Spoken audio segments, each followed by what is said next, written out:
자동차 전시장이라는 데를 한번 간 적이 있는데 그곳에서 일하는 교인들을 신방하기 위해서였습니다. 너무 눈부시고 세련되고 너무 멋있는 곳이었는데 전시장과 자동차도 물론이지만은 그 중에서도 가장 화려한 것은 안내와 소개를 담당하는 모델들이었습니다.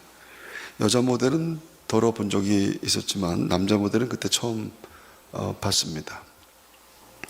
사람의 키를 머리 하나의 길이를 기준으로 몇 개로 나눈 비례 단위를 등신이라고 합니다. 즉 머리 하나를 1등신이라고 하는데 사람마다 등신 비례가 다르죠. 머리가 크고 몸이 짧아 보이는 어린이들은 6등신 정도 된다고 하고 이제 100일이 된 제 손자는 3등신이라고 하는데 보통 동양 사람 평균 체형은 7등신 정도 되고 유독 다리가 길고 균형 잡힌 체형은 8등신이라고 합니다. 근데 그곳에서 일하는 모델은 비현실적으로 거의 9등신이 되는 듯 했습니다. 그야말로 현실 세계의 인간 같지 않은 그런 사람들이 거기에 많이 있었습니다. 아내가 그 모델과 저를 번갈아 보면서 웃었습니다. 기분이 안 좋았죠. 열등감 같은 것이 느껴졌습니다. 아내가 무엇을 생각하는지 알 수 있을 것 같아서 그랬습니다. 그런 사람들이 거기 있으면 사람들이 차를 살까 하는 생각을 좀 했습니다. 언제나 열등감은 참 초라한 것인데 그 열등감은 사실 오랫동안 오랜 세월 제게 붙어있던 감정이기도 합니다. 저는 목사 아들이라고 하는 것 때문에 열등감이 있었는데 정확하게 말하면 가난한 작은 교회 목사 아들이었기 때문입니다. 모든 것에 자신이 없었습니다. 그런데 신학교에서 만난 교수님 한 분의 질문 때문에 그것들이 한꺼번에 다 사라졌던 기억입니다. 교수님이 평생 작은 교회에서 목회하는 아버지, 그 아버지를 존경해 본 적이 없냐라고 했습니다. 그래서 한 번도 생각해 본 적이 없는 것이었는데 제 모든 생각이 바뀌는 그런 질문이었습니다. 작은 교회지만 평생 사명 때문에 최선을 다해 살아오신 아버지, 그 아버지를 존경해 본 적은 없냐? 그 아버지를 존경하게 되면서 모든 열등감이 사라졌던 일이었습니다. 그건 제 인생이 아주 특별한 일이었는데 그때부터 큰 교회를 부러워하지 않았고 또 작은 교회를 시시하게 보지도 않게 됐습니다. 믿음의 눈으로 보면은 사실은 별것도 아닌 것들로 비교하고 차별하고 우월감과 열등감을 만들어내는 것, 그것이 아마 세상이라 할 수 있을 겁니다. 세상에는 언제나 보이거나 보이지 않는 서열과 줄이 세워져 있는데 앞에 섰다고 우쭐거리고 뒤에 서면 부끄럽고 또 주눅드는 것이 인간의 삶입니다. 하지만 어디에 서 있든 어떤 형편이든 하나님이 나와 함께 하신다라고 하는 고백으로 감사하며 사는 것이 성도의 삶의 태도인 줄로 믿습니다. 그런 고백과 삶은 언제나 사명을 만들고 그 사명에서 생산되는 기쁨과 행복이라는 것이 있죠. 그리고 하나님은 때때로 줄 서서 가는 인생에 뒤로 돌아가라고 말씀하기도 합니다. 그러면 1등이 꼴찌 되고 꼴찌가 1등 되는데 하나님은 꽤 자주 그러십니다. 따라서 지금 1등인 것 같아도 너무 우쭐거리거나 그러면 안 되고 뒤에 간다 손쉽다 할지라도 하나님께서 언제든지 역전을 시켜주시고 새롭게 하신다라고 하는 그 마음과 소망이 우리에게 있어야 될 줄로 믿습니다. 5는 4보다 큽니다. 4.5는 4보다 크지만 5보다는 작습니다. 4.5가 5에 대한 열등감이 너무 컸는데 아무리 노력해도 5를 이길 수가 없는 겁니다. 4.5는 영원한 4.5이지 5가 될 수가 없고 언제나 5 뒤에 설 수밖에 없었는데 왜 나는 5 앞에만 서면 작아지는가? 이 어쩔 수가 없는 겁니다. 4.5는 영원한 5의 뒤입니다. 이것은 5도 알고 4.5도 아는데 그래서 5는 항상 4.5를 무시했습니다. 4.5는 평생 서름과 열등감으로 살았습니다. 그러던 어느 날 4.5가 겁도 없이 5 앞에 섰습니다. 5가 말했습니다. 야 4.5 뒤로 가. 그랬더니 4.5가 5를 노려보면서 이렇게 말을 했습니다. 까불지 마라. 나 점 뺐다. 점 뺐더니 45가 됐습니다. 예수 그리스도께서 나를 위해 죽으시고 부활하심으로 내 구원을 이루셨습니다 라고 믿고 고백하시면 아멘 하십시오. 그렇다면 우리는 구원받은 하나님의 백성들인데 마귀가 어떤 위협을 해도 까불지 마라. 예수 이름으로 구원받은 백성이라 선포할 수 있는 저와 여러분들이 되어야 될 줄로 믿습니다. 우리가 기억할 것은 구원은 받았지만 구원받은 것과 구원받은 자의 능력을 사용하는 것은 또 다른 이야기라는 겁니다. 많은 사람들이 구원받았음에도 믿음의 권세를 쓰지 못합니다. 성경은 믿는 자의 권세에 대해서 말하는데 그것은 너무 강력한 것이다 라고 말합니다. 이렇게 말씀합니다. 내가 너에게 뱀과 전갈을 밟으며 원수의 모든 능력을 제어할 권능을 주었으니 너희를 해칠 자가 결코 없으리라. 여기서 말하는 뱀과 전갈이라고 하는 것은 마귀의 힘, 그러니까 귀신들, 악령들과 모든 마귀의 군대에 대한 이야기를 뱀과 전갈이라고 표현한 것입니다. 근데 그것들이 정말 무서운 것이긴 하지만은 믿는 자들에겐 그것을 이기고 극복하는 물리치는 권세가 있다라고 하는 겁니다. 이게 주님의 말씀입니다. 권세라고 하는 것의 가치는 항상 그것 뒤에 있는 능력에 근거하는데 성도가 받은 권세는 하나님의 권능에서 비롯됩니다. 이것은 곧 우리 하나님께서 내 뒤에 계시다, 하나님 때문에 가진 권세라고 하는 것을 말하죠. 중요한 것은 마귀가 그 권세를 인정하지 않을 수가 없다라고 하는 것. 그 이유는 마귀는 우리에게 권세를 허락하신 하나님을 너무너무 잘 알고 있기 때문입니다. 그런데 마귀도 인정하는 권세를 갖고 있음에도 사용하지는 못하는 것, 그러면 없는 것과 같은 겁니다. 하나님의 권능이 보장해주고 있다는 것을 이해하는 성도는 그것을 사용하고 원수와 대면하는데, 말하자면 권세는 위임된 능력을 말하는 겁니다. 우리에게는 그 권세가 하나님으로부터 위임되어 있다. 운전할 때 교통경찰이 무섭다면 운전을 바르게 하지 않는다라고 하는 뜻이 되겠죠. 그리고 경찰을 의식하고 지시에 따르는 이유, 그것은 경찰이 무섭게 생겼기 때문이 아닙니다. 싸움을 잘하거나 총을 가졌기 때문도 아닙니다. 경찰이 입은 옷 때문에 경찰이 말하는 대로 운전하면서 지시에 따를 수밖에 없는 겁니다. 만약 교통경찰이 말을 안 듣겠다고 했을 때 경찰들에게 그것을 멈추게 할 육체적인 힘은 없습니다. 차를 멈추게 하는 것은 그들 자신의 힘이 아니라 그들에게 위임된 권세, 국가의 힘이라고 하는 것입니다. 그 제복이 주는 힘은 그 제복을 준 기관의 힘이 되기 때문에 그런 겁니다. 성경은 우리를 하나님 나라의 대사 이렇게 말하는데 그것을 이렇게 말씀합니다. 우리가 그리스도를 대신하여 사신이 되어 하나님이 우리를 통하여 너희를 권면하시는 것 같이, 대사에겐 파견한 국가가 부여하는 권세가 있고 그것을 사용할 권리와 의무가 있다라는 겁니다.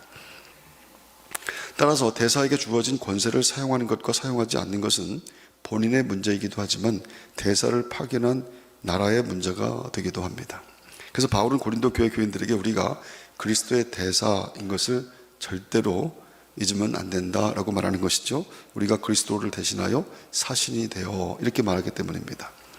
그리고 에베소 성도들에게는 너희가 주 안에서와 그 힘의 능력으로 강건하여지고 이렇게 말합니다.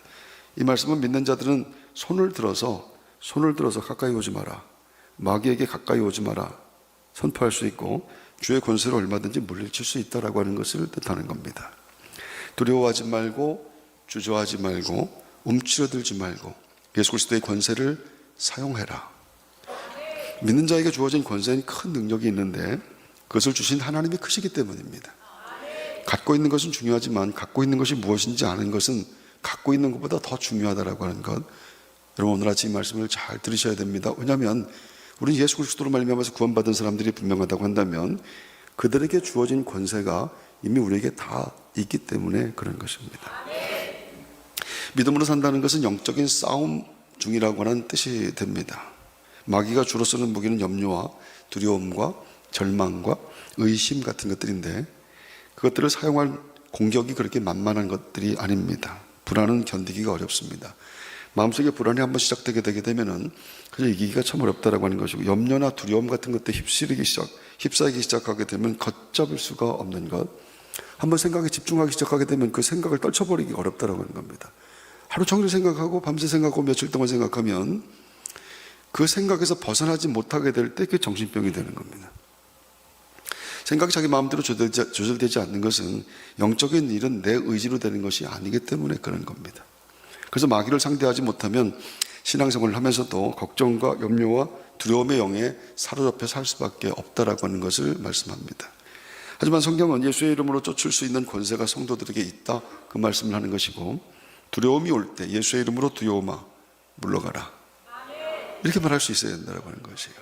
수도 없이 이와 같은 말씀을 들었는데, 수도 없이 들으면서 평생 믿음 생활을 하는데 한 번도 불안함이 올 때 예수의 이름으로 불어나 물러갈지어다, 이 말을 한 번도 해본 적이 없다라고 하는 겁니다.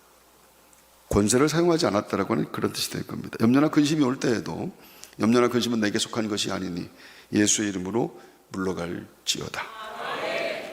그게 믿음입니다. 질병도 마찬가지죠. 선포하고 물리치는 것, 그것이 권세를 사용하는 것인데 성경은 죽고 사는 것이 혀의 힘에 달렸다 이렇게 말씀하는 것처럼 성도의 입술에는 권세가 있기 때문에 그것을 사용하면 그대로 된다. 내 귀에 들리는 대로 내가 할 거다. 하나님 이렇게 수도 없이 말씀하고 있기 때문에 그렇습니다. 제가 처음 목회를 할 때 전도사로 저와 함께 일했던 분이 제가 기억하지도 못하는 것을 하나 얼마 전에 얘기해 줬습니다. 아주 오래전 한 30년 된 듯한데 어느 날 제가 그분에게 감기를 이기는 방법을 가르쳐 주겠다 그렇게 얘기하더랍니다. 물론 제가 기억 못하는 겁니다 지금. 그건 자기가 평생 기억하는 일종의 처방전과 같은 것이 됐다라고 하는 말도 덧붙였습니다. 감기를 이기는 방법을 가르쳐 주겠다. 여러분 잘 들으십시오. 이 30년 전에 제가 가르쳐 준 건데 정작 저는 잊어먹고 있는 겁니다. 콧물이 나고 오한이 들고 기침과 열이 날 때 감기 증상이 분명한데 말입니다. 그런데 제가 그랬다고 합니다. 인정하지 마라. 어떤 증상이 나와도 아유 감기네 그렇게 인정하지 말아라 라고 했다고 합니다. 그런데 이상하게 그 말이 자기 마음에 들어왔다고 합니다. 그 말을 신뢰하게 됐고 그래서 평생 자신은 감기 걸려본 적이 없다라고 말하는데 가만히 듣다 보니까 걸렸어도 인정하지 않았으니까 안 걸린 것이 맞을 수도 있겠다 그런 생각이 든 겁니다. 구원받은 성도는 쓸데없이 걱정하고 불안하고 두려워하며 생각으로 들어오는 공격을 이길 수 있는 믿음의 힘이 있어야 된다고 하는 것, 이것은 하나님의 말씀인 줄로 믿습니다. 자기 신념과 확신에도 엄청난 능력이 나타나죠. 신념을 가지고 확신을 갖고 일하는 사람들, 신념으로 사는 사람들에게 이루지 못할 일은 없는 것, 세상에 성공한 모든 사람들의 공통된 고백과 확신, 고백이 확신과 신념이라고 하는 것인데, 그래서 성공 신화 뭐 이렇게 말하지 않습니까? 그런 것들은 다 신념, 자기 신념에 확신한 사람들이 이루어낸 것들입니다. 그런데 그런 것과 비교할 수 없는 것이 예수를 믿는 믿음인데, 그 믿음의 권세를 사용할 줄 아는 인생보다 강력한 인생은 없다라고 하는 것, 오늘 아침 말씀을 들으면서 다시 한번 깨닫고 소유하게 되는 은혜가 있게 되기를 바랍니다. 종이 찢는 버릇을 갖고 있는 사람이 있었습니다. 아무리 노력해도 버릇이 고쳐지지가 않는 겁니다. 가족들과 주변이 많이 도와줬지만 고치지를 못합니다. 종이만 보면 그냥 갈기갈기 찢는데, 가족들이 종이를 안 보이는 것에 숨기면은 그 종이를 또 찾아서 또 찢어내는 겁니다. 이게 정신적인 문제다. 정신병원에 갔습니다. 여러 가지를 조사했는데 어렸을 때 종이에 대한 안 좋은 기억이 혹시 있습니까? 종이로 맞은 뭐 충격 같은 것들이 있는가? 아무리 조사해도 왜 종이를 자꾸 찢는지 알 수가 없는 겁니다. 진단이 안 나왔어요. 그래서 목사에게 데려갔다고 합니다. 아무래도 종이 귀신이 들린 것 같습니다. 별 귀신이 다 있는데 말입니다. 근데 목사님이 한 번에 고쳐주었습니다. 너무 간단해서 허무할 정도로 너무 간단하게 고쳐주었습니다. 그 사람은 목사님 앞에서도 종이를 찢고 있었습니다. 목사님이 이렇게 말을 했습니다. 종이 찢지 마. 그때부터 안 찢게 됐다고 합니다. 그냥 찢지 말라고 했더니 안 찢게 됐다. 여러분, 이건 굉장히 중요합니다. 얼마 전에 했던 교회에, 제가 전에 했던 교회 장로님이 당신이 은퇴를 하는데 설교를 좀 해달라고 부탁을 했습니다. 그러면서 누구를 기억하느냐라고 저에게 물어보시길래 잘 모르겠다고, 기억 안 난다고 그랬더니 그때 있었던 일을 저에게 이제 얘기해 줬습니다. 그랬더니 제가 생각이 났습니다. 금요일 날 열심히 기도를 하는데 기도가 끝나고 나면 저는 기도원에 또 가고 그랬었습니다. 어느 날 금요일 날 기도회를 열심히 하고 나서 기도원에 도착을 딱 했는데 전화가 왔습니다. 부목사님에게 전화가 오기를 새로운 분 한 분이 귀신이 들려서 난리가 교회가 났다고 합니다. 교회가 뭐 난리가 났다는 겁니다. 지금 좀 오셔야겠다고. 싫다고 했습니다. 알아서 좀 해결하라고 했습니다. 혹시 제가 갔다가 무슨 봉변을 당할까 이런 생각도 없잖아 좀 있었습니다. 1시간쯤 후에 또다시 전화가 왔는데 아무래도 안 되니까 좀 오셔야겠다고 얘기하는 겁니다. 그래서 다시 교회에 가게 됐습니다. 그분은 교회 계단에 널브러져 있었고 여자분인데 부목사와 장로님들이 찬송을 부르고 기도하며 쩔쩔매고 있는 겁니다. 땀을 흘리고 난리가 났습니다. 힘이 너무 세서 옮길 수가 없고 몇 시간 동안 예배당에서 그 계단까지 이만큼 왔다라고 하는 것. 그분 눈에 흰자만 보이며 뭐라고 자꾸 소리를 질렀습니다. 모두 땀에 젖었고 지쳤는데 이제 목사가 왔으니까 너무너무 반가워하는 겁니다.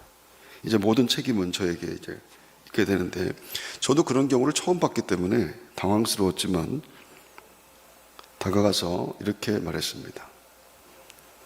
그만하고 일어나. 그랬더니 그냥 일어났습니다. 기도나 찬송을 한 것도 아닙니다. 그만하고 일어나지.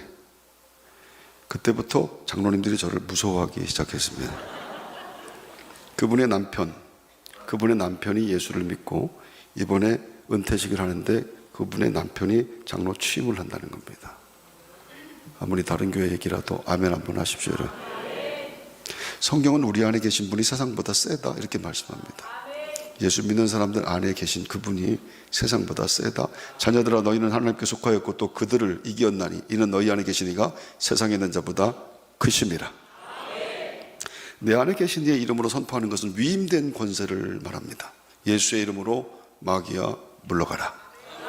그 세상에 있는 자라고 하는 것은 세상의 신, 정사와 권세와 어둠의 세상 주관자인 사탄을 말하는데, 세상은 사탄에 주관하기 때문에 언제나 두려움과 불안과 절망과 죽음이 가득한 곳입니다. 어디든 다 마찬가지입니다.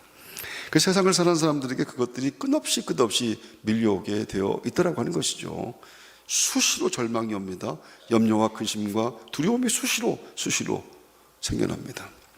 믿는 사람들에게도 두려움과 절망과 죽음은 늘 들어오려고 기회를 엿보는데, 눈과 귀와 입으로 감정과 느낌을 통해서, 생각을 통해서 들어옵니다.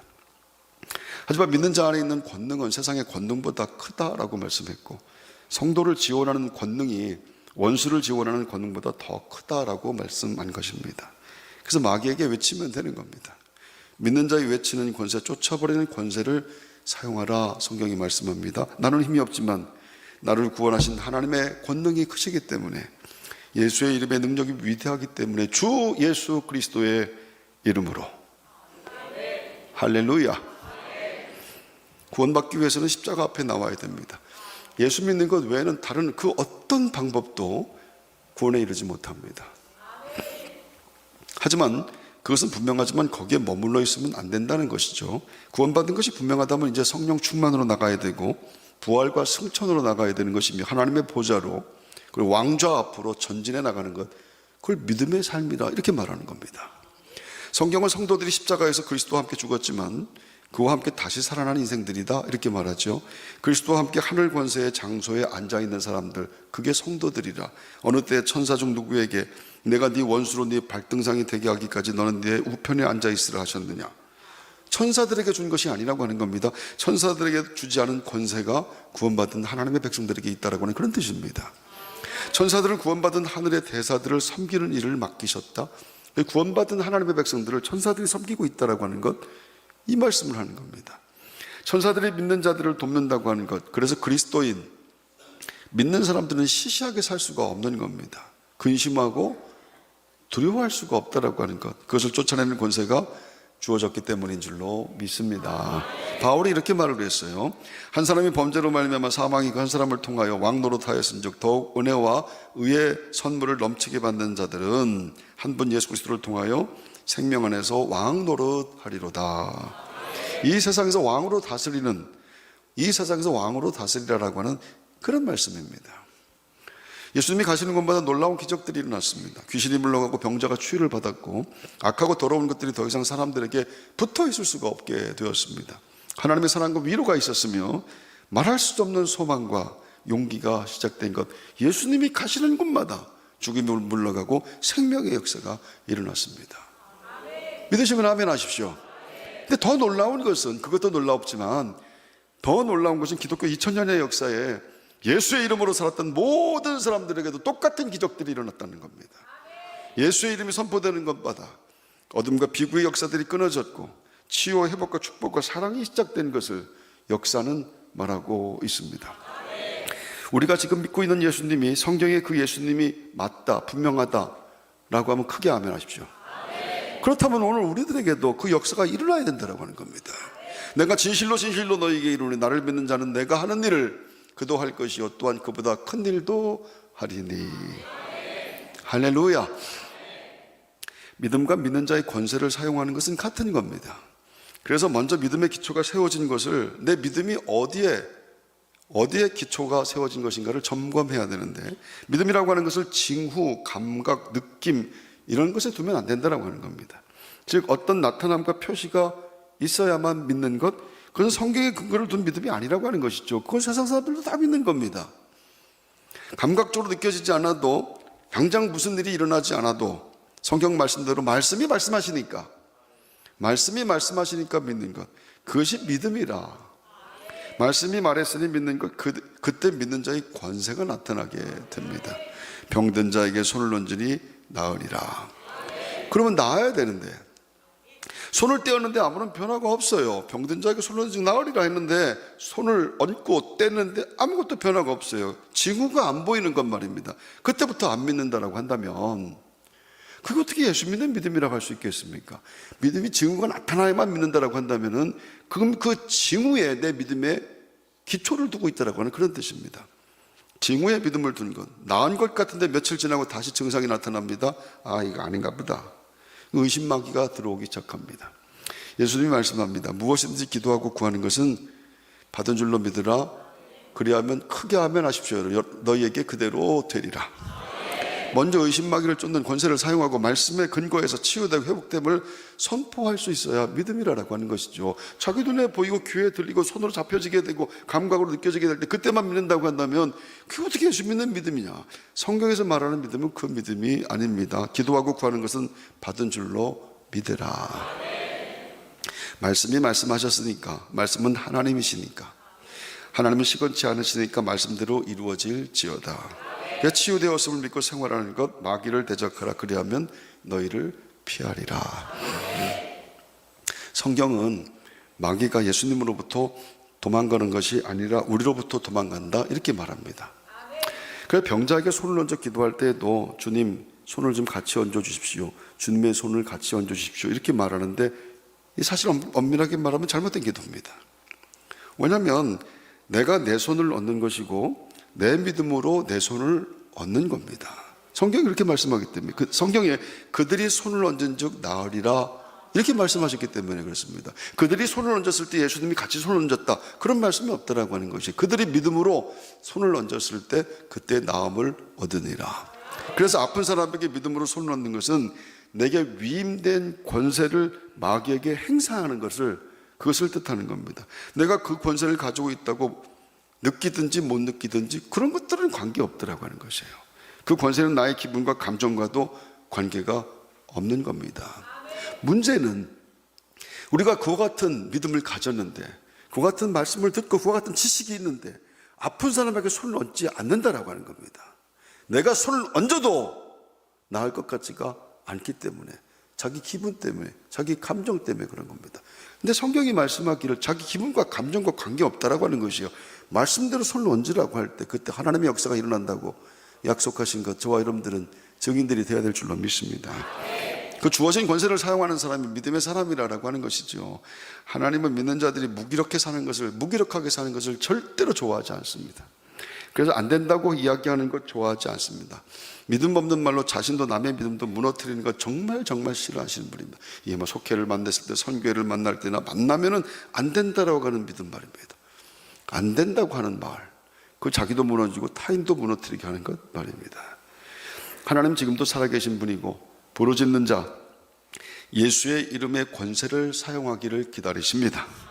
그래서 믿음을 자기 감정과 기분과 지식과 경험에 두면 안 되는 것, 말씀의 근거를 두고 선포하고 사용할 때 역사가 일어나는 것, 그것을 증명하는 사람들이 믿음의 삶을 살아가는 구원받은 성도들인 줄로 믿습니다.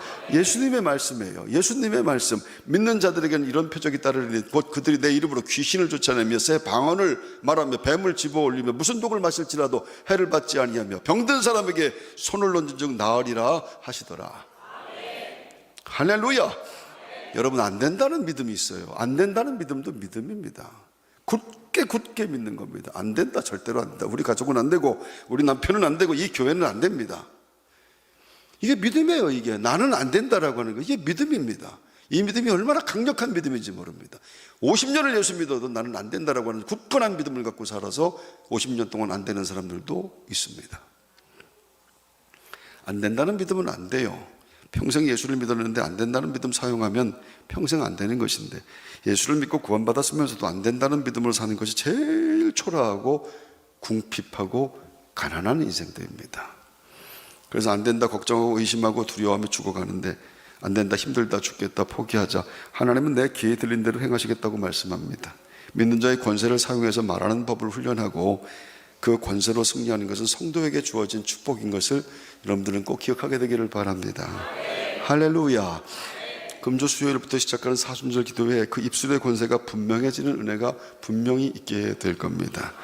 40일 새벽길을 걷다 보면 내 안에 계신 세상보다, 내 안에 계신 그분이 세상보다 크다라고 하는 것을 깨닫게 될 거고, 함부로 걱정하고 불안하고 두려워할 인생이 아니다라고 하는 것도 이제 우리는 알게 됩니다. 그래서 믿음의 행진, 이렇게 말하는 거예요. 이 거룩한 믿음의 행진에 어떻게 자기만 빠질 수가 있어요? 하나님이 내 안에 들어오시는데, 내 안에 계시니까 세상보다 큰 것을 깨닫게 되는 그런 행진 가운데 여러분 모두가 다 같이 서게 되기를 바랍니다.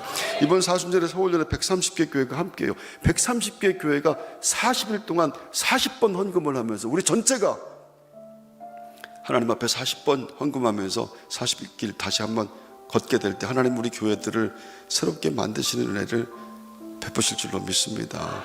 참 어렵고 참 힘들고 참 안 된다고 하는 얘기가 너무 세상에 많은 세상을 우리가 살고 있지만은, 하나님께서 그렇게 믿음으로 우리가 믿음의 행진을 하게 될 때 우리 교회들을 다시 살려내실 것이다. 교회 주인은 하나님이시니까 망하게 하시려면 다 망해야지. 하지만 하나님이 주인이신데 하나님 한 번만 좀 기회를 주십시오. 그 130개 교회가 40일 기도를 같이 하며 40번 하나님 앞에 예물을 드리며 이 믿음의 길을 걸어가는데 우리 하나님 거룩한 역사가 있게 될 줄로 믿습니다. 십자가 예수 그리스도를 믿는 거룩한 성도의 힘과 능력이 발현되는 사순절, 아무것도 염려하지 말고 근심하지 말고 이 믿음의 길에서 승리하는 여러분 모두가 되시기를 주의 이름으로 축원합니다. 같이 찬송합니다. 아무것도 두려워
할렐루야.